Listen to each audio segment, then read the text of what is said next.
నా డ్యూటీని నేను కరెక్ట్గానే చేసిన. ఏ రోజు నా వృత్తికి నేను ద్రోహం చేయలేదు. నేను డామ్ షూర్గా చెప్తా, సునంద గ్రూప్ ఆఫ్ ఇండస్ట్రీస్కి నేను వచ్చిన తర్వాత దాని మార్కెటింగ్ వాల్యూ ఇంకా పెరగనీకే మేము కష్టపడినాం.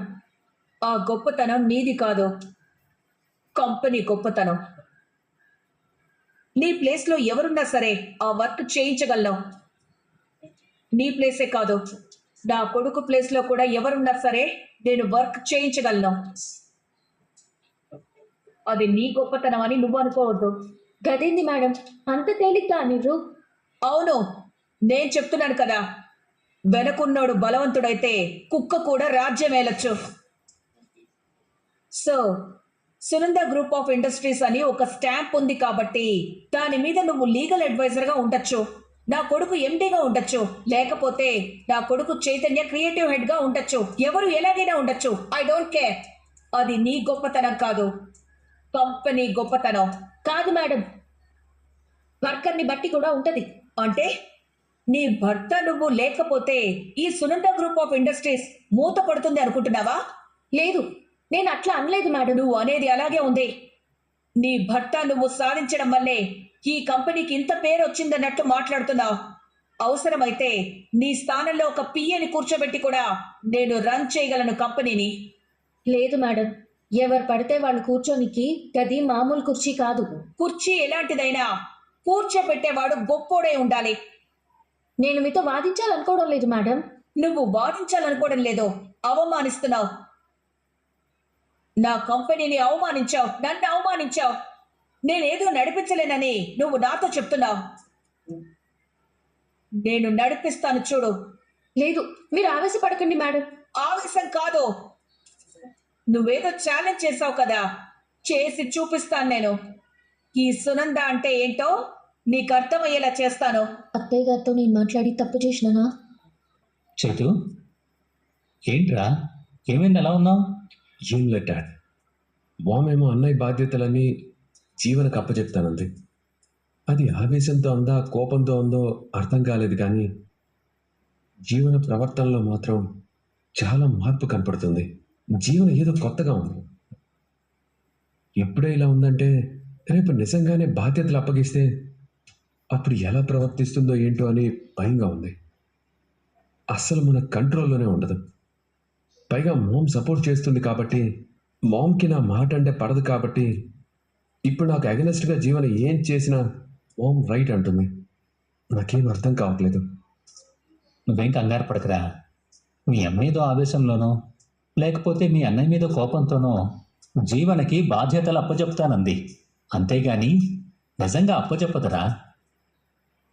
అందులోనూ కొంత నీ మీద కోపం కూడాను, ఇంకొంత నా మీద కోపం కూడాను.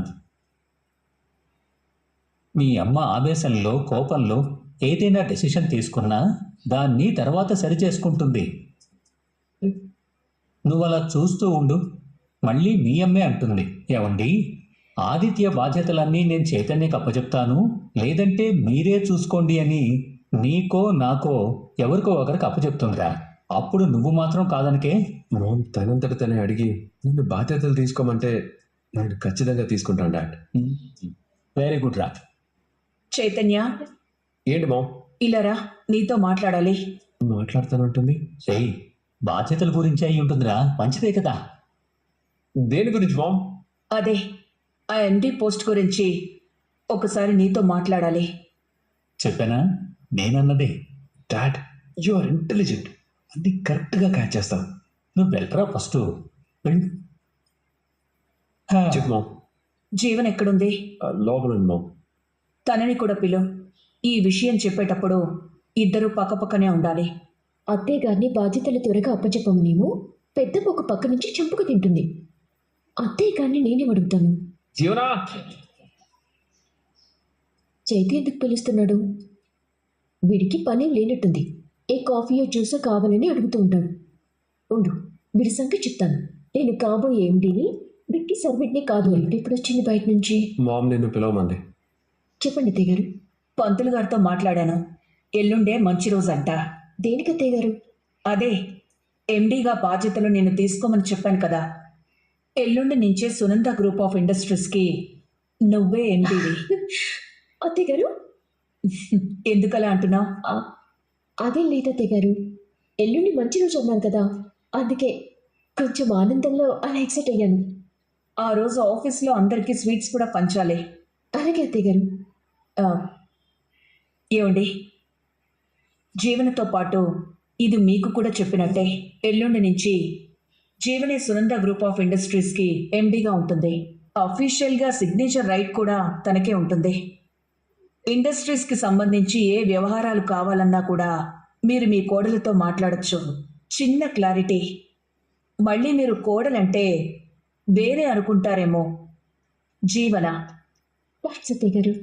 చేతు, ఈ హ్యాపీ మూమెంట్లో నేను ఒకసారి గుడికి వెళ్ళి దండం పెట్టుకుని వస్తాను. డాడ్, మనం ఏదో అనుకున్నాం కానీ మామ్ నిర్ణయం మార్చుకోలేదు. ఇక అయిపోయింది. ఇప్పుడు జీవన ఎండి అంటే మొత్తానికే పట్టుకోలేం. మన వల్ల కాదు. ఇక ఈ కంపెనీ నాశనం అయిపోయినట్టే. ఏంటి సునంద ఇలాంటి తొందరపాటు నిర్ణయం తీసుకుంది? నిర్ణయం మార్చుకుంటుందేమో అనుకున్నాను, కానీ మార్చుకోలేదు. ఇప్పుడు ఏం చేయాలి? హాయ్ కుట్టి, ఎలా ఉన్నావు? మంచిగానే ఉన్నా జీవన, నువ్వెట్లున్నావు? నేనెలా ఉన్నానో చెప్పాలంటే నా దగ్గర మాటలు లేవు. ఎందుకంటే నేను చాలా చాలా చాలా చాలా బాగున్నాను. ఈ క్షణంలో ఈ ప్రపంచంలో అత్యంత సంతోషంగా ఉన్న వ్యక్తి ఎవరైనా ఉన్నారంటే మేబీ వాళ్ళందరూ కూడా నా తర్వాతే అయి ఉంటారు. ఫస్ట్ పర్సన్ నేనే అయి ఉంటాను. అంత హ్యాపీగా ఉన్నాను. సంతోషం జీవన, ఎందుకంటే అందరూ ఆనందంగానే ఉండాలి. మరి ఇంత ఆనందంగా నేనెందుకున్నానో అడగవ నువ్వు?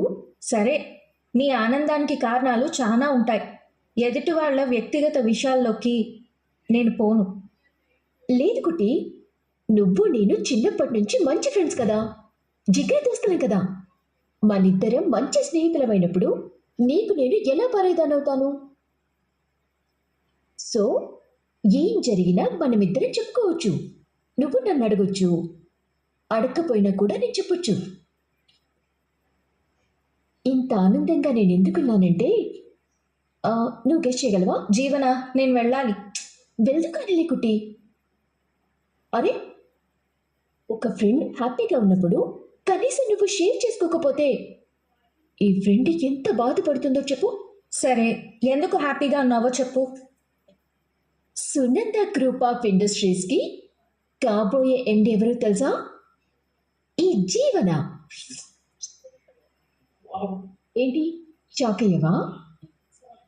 అరే, షాక్ అయ్యావు? నీ మోహన్ చూస్తేనే తెలుస్తుంది. నువ్వు షాక్ అయినా ఇంకోటి ఏదైనా కూడా ఇది నిజం. నీ ప్లేస్లో ఎవరున్నా సరే ఆ వర్క్ చేయించగలను. నీ ప్లేసే కాదు, నా కొడుకు ప్లేస్లో కూడా ఎవరున్నా సరే నేను వర్క్ చేయించగలను. కంపెనీని ఎవరితోనైనా రన్ చేయించగలనని అత్తయ్య గారు నా మీద ఛాలెంజ్ చేశారు కదా. గా కోపాన్ని ఈ విధంగా తీర్చుకున్నారా? లీగల్ అడ్వైజర్ పోస్ట్ నుంచి తీసేసి నన్ను క్రియేటివ్ టీంలో వేశారు. ఇప్పుడు చూడు, నా టాలెంట్ని గుర్తించి నన్ను సునంద గ్రూప్ ఆఫ్ ఇండస్ట్రీస్కి ఎండీని చేసేశారు. లేదు జీవన, నేను ఇది నమ్మను. నువ్వు కావాలనే అబద్ధం చెప్తున్నావు కదా. ఏ ఊరుకోకుట్టి, నీకెందుకు అబద్ధం చెప్తాను నేను? ఎవ్వరికి అబద్ధం చెప్పినా కూడా నీకు మాత్రం అబద్ధం చెప్పను కదా. ఎందుకంటే నేను అసలైన జీవన కాదు అని నీకు తెలుసు. మరి నా ఒరిజినాలిటీ ఏంటో నీకు తెలిసినప్పుడు నీ దగ్గర ఎందుకు నేను నిజం దాస్తాను? ఇంతకు ముందే అత్తయ్య గారి జీవన 2 రోజుల్లో నేను ఎండీగా అనౌన్స్ చేస్తాను అని చెప్పేసి వెళ్ళారు. కావాలంటే నువ్వు అత్తయ్య గారికి ఫోన్ చేసి మాట్లాడు. అవునులే, ఇది నిజమా కాదా అని నువ్వెందుకు అనుకుంటున్నావంటే ఇది నీకు డైజెస్ట్ అవ్వడం కొంచెం కష్టమే కాబట్టి. నువ్వెలాగో రోడ్లు పట్టుకు తిరుగుతావు, బావగారిని కూడా రోడ్లు పట్టించావు. చూడు, రోడ్డు మీద బ్యాగ్ వేసుకొని ఫైల్ ఒకటి పట్టుకొని నడుచుకుంటూ పోతున్నావు. ఉద్యోగం కోసం వెళ్ళావా? నాకు తెలిసి నీకు జాబ్ వచ్చి ఉండదే. రాదు కుట్టి, ఎందుకంటే అందరూ పురుషోత్తం గారిలా మంచి వాళ్ళు ఉండరు కదా రాగానే జాబ్ ఇవ్వడానికి. ఇన్నాళ్ళు సునంద గారి కోడలుగా అంటే రాజ్యమేలావు. ఆ తర్వాత పురుషోత్తం గారి దయ వల్ల కూడా కొంతకాలం ఆ రాజభోగాలు కొనసాగించావు. కానీ పాపం ఇప్పుడు రోడ్డున పడిపోయింది బతుకు. చూస్తుంటేనే జాలేస్తోంది. కష్టమే. నీ తలరాత నువ్వే రాసుకున్నావు కాబట్టి నిన్ను ఎవ్వరూ ఏమీ చేయలేరు. ఇప్పటికైనా సరే వచ్చి నువ్వు అత్తయ్య గారి కాళ్ళ మీద పడిపోతే మేబీ నిన్ను క్షమించొచ్చు. లేదా నువ్వు ఆదిత్యని వదిలేసినా కూడా ఆదిత్య వాళ్ళ అమ్మ దగ్గరికి వచ్చేస్తాడు. ఆ తర్వాత నువ్వు ఆదిత్య ద్వారా ఇంటికి రావచ్చు. Choice is yours. నువ్వే ఆలోచించుకోకుట్టి. కొంతమంది అధికారాన్ని టాలెంట్తో సంపాదించుకుంటారు. కొంతమంది ఎవరైనా ఇస్తే తీసుకుంటారు. ఇస్తే తీసుకోనికి, టాలెంట్తో సంపాదించుకోనికి చాలా తేడా ఉంది జీవన. నా భర్త టాలెంట్తో అధికారాన్ని తీసుకున్నాడు. నువ్వు అత్తయ్య గారు ఇస్తే తీసుకుంటున్నావు. అత్తయ్య గారు ఇస్తే తీసుకోనికి, టాలెంట్తో తీసుకోనికి చాలా తేడా ఉంది జీవన. నువ్వు అన్నది నిజమని నేను నమ్మట్లేదు. ఒకవేళ ఇదే నిజమైతే నువ్వు ఎక్కువ కాలం గా సీట్లో ఉండలేవు. ఎందుకంటే ఎండి పోస్ట్ అంటే చిన్న పోస్ట్ కాదు. ఊరుకుట్టి. నువ్వు ఆదిత్య మీరే తోపులేనట్టు ఫీల్ అవ్వకండి. ఇక్కడ చాలా మంది తోపులున్నారు. ఇన్ని రోజులు మీరు డామినేట్ చేయటం వల్ల మాకు గుర్తింపు రాలేదు. ఇప్పుడు మాకు టైం వచ్చింది. ఈసారి మేము హైట్లోకి వస్తాం. నువ్వేమీ కంగారు. ఈ జీవనని ఆపేవాడు ఈ భూమి మీద లేనే లేడు. నేనున్నాను. ఇంటికి వెళితే డబ్బులు ఇవ్వలేదు కదా, ఎలా రప్పించాలో నాకు తెలుసు. నువ్వు చెప్పింది నేను నమ్మను. ఒకవేళ అత్తయ్య గారు ఆవేశంతో ఏదైనా నిర్ణయం తీసుకున్నా కూడా గా నిర్ణయం మళ్ళీ వెనక్కి తీసుకుంటారు. కంగారు పడు. పోవు. నేను ఎండి నవ్వట నువ్వు బోచుకోలేక ఇలా మాట్లాడుతున్నావు. నేనంటే ఏంటో మీ అందరికీ త్వరలోనే అర్థమయ్యేలా చేస్తాం. ఇంకా నీ బతుకు ఇలా రోడ్లు పట్టుకుని తిరిగివి. క్యాబ్ ఏమో బయట ఉంది. ఆదిత్య గారు లోపలే ఉంటే లైట్ వేసుకోకుండా ఏం చేస్తున్నారు? కంగ్రాచులేషన్స్ ఆనంది. ఏంటి ఆదిత్య గారు, ఈ కేక్ ఏంది, ఈ బెలూన్స్ ఏంది, ఈ మెరుపులేంది? శ్రీమతి గారికి జాబ్ వచ్చినందుకు ఒక చిన్న సెలబ్రేషన్. నాకు జాబ్ వచ్చిందని మీతో చెప్పానా? మార్నింగ్ వెళ్ళిన కాన్ఫిడెన్స్ చూస్తే నీకు ఖచ్చితంగా ఈ జాబ్ వచ్చిండాలే. Not worth. నాట్ వర్తా? ఈ మాట నీతో ఎవరన్నారు? Not worth. నిన్నే ఆనంది అడిగేది. ఈ మాట నీతో ఎవరన్నారు? అది ఇంటర్వ్యూ జరిగే చోట. అంటే నీకు జాబ్ రాలేదు. లేదానంది, నీకు ఖచ్చితంగా ఈ జాబ్ వస్తుందని నాకు అనిపించింది. కానీ నువ్వేమో జాబ్ రాలేదు అంటున్నా. నా మనసుకి ఇది నమ్మేలా అనిపించడం లేదు. నీకు ఈ జాబ్ రావాలే.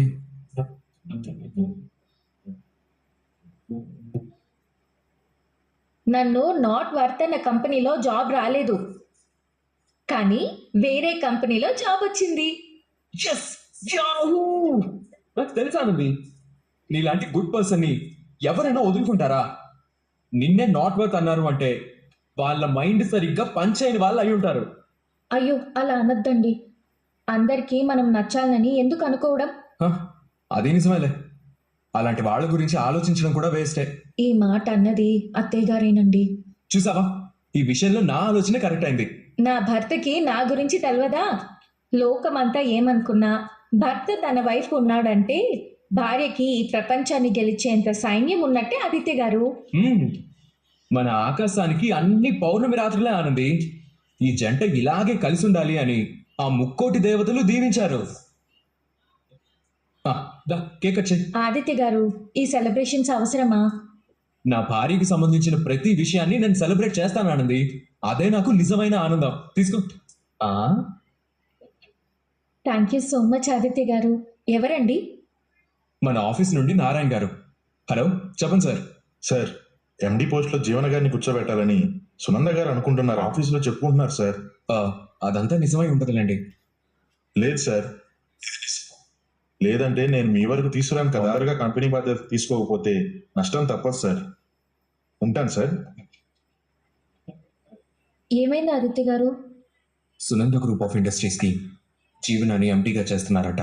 నీ ప్లేస్ లో ఎవరున్నా సరే ఆ వర్క్ చేయించగలను. నీ ప్లేసే కాదు, నా కొడుకు ప్లేస్ లో కూడా ఎవరున్నా సరే నేను వర్క్ చేయించగలను. అమ్మ ఇలాంటి నిర్ణయం తీసుకుందేంటి ఆనంది? నా మీద కోపంతోనే అత్తయ్య గారు ఈ నిర్ణయం తీసుకున్నారండి. కంపెనీ బాధ్యతలు జీవనకు అప్పగిస్తే ఏమవుతుందో అమ్మకి తెలీదా? ఆనంది, నాకు రైడ్ వచ్చింది, నేను కంప్లీట్ చేసుకొని వస్తాను. అలాగేనండి, జాగ్రత్త. మా మీద కోపంతో మీరేం చేస్తున్నారో మీకే అర్థం కావడం లేదు అత్తయ్య గారు. ఆ పోస్ట్కి రైట్ పర్సన్ కాదు జీవన. నువ్వు సూపర్ జీవన. మొత్తానికి మీ అత్తయ్య గారి నోటితోనే నువ్వు ఎండీవని చెప్పించేస్తున్నావు. చాలు, అయిపోయింది. ఇంకో 2 రోజుల్లో నువ్వు కంపెనీకి ఎండీ అయిపోతావు. తర్వాత అధికారంలో కూర్చుంటావు. ఆ తర్వాత ఏ మొహానికి గుడ్డ కట్టుకొని నీ కారుకు అడ్డొచ్చినా ఎవ్వరు ఏం చేయలేరు. ఏంటి పితమ్మా, ఏమైంది నీకు? కంపెనీ బాధ్యతలు జీవనకు అప్పచెప్తున్నావని తెలిసింది. తనకెలా అప్పచెప్తున్నావమ్మా? ఒక లీగల్ అడ్వైజర్ గాను, ఒక క్రియేటివ్ టీంలో మెంబర్గా ఉన్నప్పుడే తన బెస్ట్ పర్ఫార్మెన్స్ ఇవ్వలేనప్పుడు ఒక మొత్తం కంపెనీని చూసుకునే బాధ్యత మీరు తనకెలా అప్పచెప్తారు? దయచేసి నువ్వు ఈ నిర్ణయం వెనక్కి తీసుకోమ్మా. అయితే నీ నిర్ణయం నువ్వు వెనక్కి తీసుకోరా? లేదమ్మా, నా విషయంలో నేను కరెక్ట్గానే ఉన్నాను. నా విషయంలో కూడా నేను కరెక్ట్ గానే ఉన్నాను రా. అమ్మా, ఇది కంపెనీకి సంబంధించింది. ఇది నా కొడుక్కి సంబంధించిందిరా. జీవన ఎండి అయితే రేపు పొద్దున్న కంపెనీ భవిష్యత్ ఏంటి? నువ్వు ఆనందితో పోతే నీ భవిష్యత్ ఏంటి? జీవనకు ఎండి బాధ్యతలు ఇవ్వడం ఏ రకంగానూ కరెక్ట్ కాదు. అయితే నువ్వొచ్చి తీసుకోరా ఆ బాధ్యతలు. అది నీకు నచ్చలేదంటున్నావు కదా. నీకు నచ్చలేదు అంటే అప్పుడు నాకు నచ్చింది నువ్వు చెయ్యాలి. నువ్వు రా ఇంటికి, నీకు అప్పగిస్తాను ఆ బాధ్యతలు. Sunanda group of industries managing డైరెక్టర్గా నువ్వుండు.